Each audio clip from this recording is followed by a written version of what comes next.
Karibuni tena. Leo tutaenda kuzungumzia saratani ya umio, ama wengine wanaifahamu kama koo ya chakula, esophagus kwa Kiingereza. Ni kati ya miongoni mwa saratani zinazoongezeka kwa kasi sana Tanzania na Afrika kiujumla. Leo tutaenda kuzungumzia saratani hii. Tutaangalia saratani hii ni saratani aina gani. Tutaangalia pia inatuathiri watu wa Afrika kiasi gani. Tutazungumzia pia dalili zake. Tutaangalia ni vitu gani ambavyo vinatoka kwenye hatari au visababishi vya kupata saratani hii. Tutazungumzia uchunguzi wake, matibabu, lakini pia tutazungumzia namna bora ya kujikinga. Kabla tujaendelea, naomba ulike, subscribe na uwashirikishe pia watu wengine video hii ili tuendelee kujifunza kwa pamoja. Asanteni, karibuni tuanze.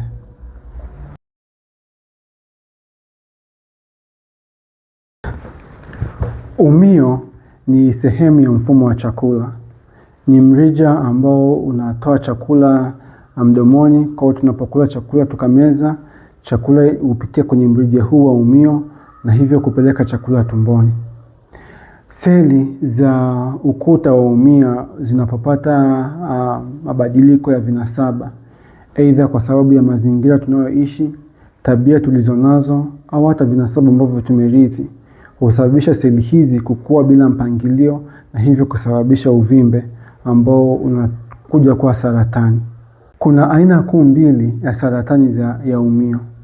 Kuna squamous cell carcinoma ambayo hupatikana sana Afrika au kwenye nchi ambazo zinaendelea, lakini pia kuna adenocarcinoma ambayo hupatikana sana kwenye nchi zilizoendelea au kwenye jamii za watu ambao wameendelea kidogo.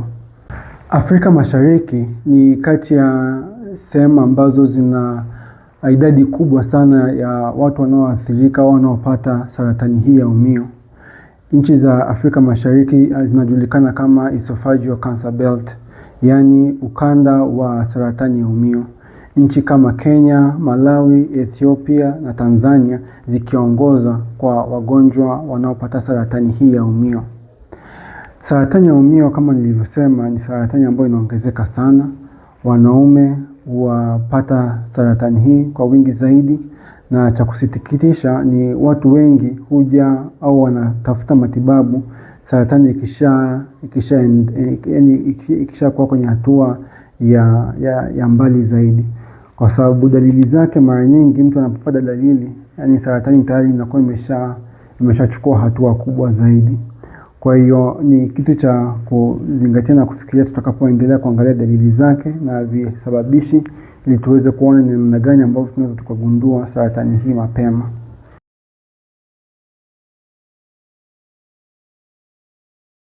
Kama nilivyosema, hamna sababu moja inayosababisha saratani, lakini saratani husababishwa na mjumuiko wa vitu vingi, hasa vitu vitatu, ikiwemo mazingira tunayoishi, tabia tulizonazo, lakini pia vinasaba tulivyorithi. Na saratani ya umio sio tofauti. Kati ya vitu ambavyo vinatusababishia au vinatoka kwenye hatari ya kupata saratani ya umio ni pamoja na uvutaji wa sigara. Sigara ina kemikali zaidi ya 1000 ambazo zimeonyeshwa kuathiri ukuta wa umio pamoja na sehemu zingine za mwili, na hivyo kuleta mabadiliko kwenye vinasaba na kusababisha uvimbe huu kutokea. Lakini pia watu ambao wana matumizi yaliyopitiliza ya pombe, hasa pombe kali, ni watu ambao wameonyeshwa kuwa kwenye hatari ya kupata saratani hii. Mtu anayevuta sigara pamoja na kutumia pombe ni mtu ambaye ameonekana kuwa na hatari maradufu zaidi ya aidha kutumia pombe pekee ama sigara pekee.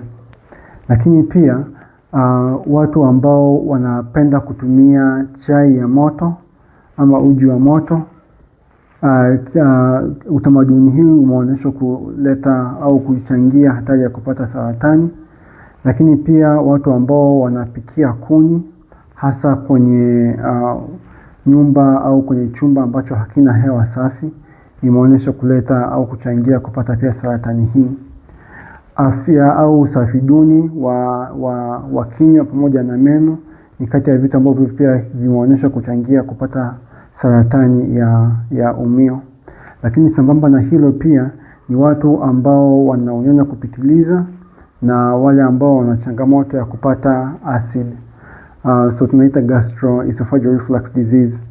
Kwa hiyo wale watu ambao wanapata kiungulia mara kwa mara na vitu kama hivyo ni watu ambao wameonyeshwa kupata hatari ya kupata saratani, hasa ile saratani ya adenocarcinoma.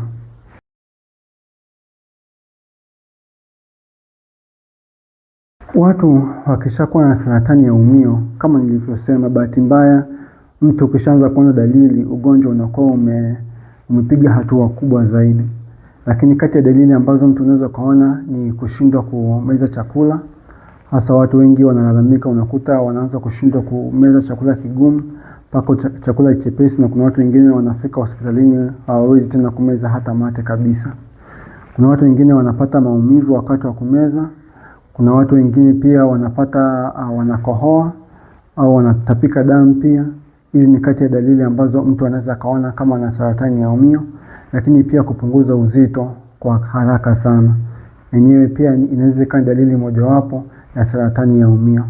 Lakini kama nilivyosema, kuna watu hasa wale ambao wanapata adenocarcinoma, saratani aina ya adenocarcinoma, ni watu ambao unakuta ni wale wanapata kiungulia kwa muda mrefu sana bila matibabu sahihi.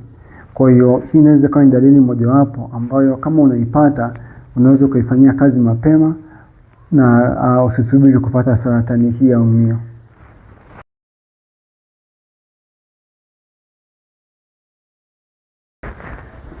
Uchunguzi umegawanyika kwenye sehemu kuu mbili. So kuna uchunguzi wa kugundua tatizo ni nini ama diagnostic. Alafu pia kuna uchunguzi ambao tunaangalia ukubwa wa tatizo ambao basically tunaita staging. So wa kugundua tatizo tunafanya kipimo cha endoscopy, ambayo hii ni kamera ambayo mtu unamezesha mdomoni na inasaidia kuangalia mfumo wa chakula hasa kwa upande wa juu. Kwa hiyo kamera itaingia mdomoni, itaingia kwenye umio na itaangalia uvimbe uko wapi, na uzuri wa kipimo hiki hapa inaruhusu pia sampuli ya nyama kuchukuliwa, na sampuli ya nyama kuchukuliwa inapelekwa inaenda kupimwa maabara ambapo inatusaidia kujua ni saratani ya aina gani.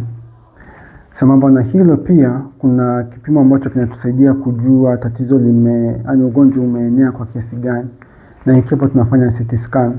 Kwa hiyo daktari anaweza akakwambia ufanye CT scan ya kifua pamoja na tumbo ili kuweza kuangalia ugonjwa umesambaa au umekuwa mkubwa kwa kiasi gani kabla matibabu hayajapangiliwa.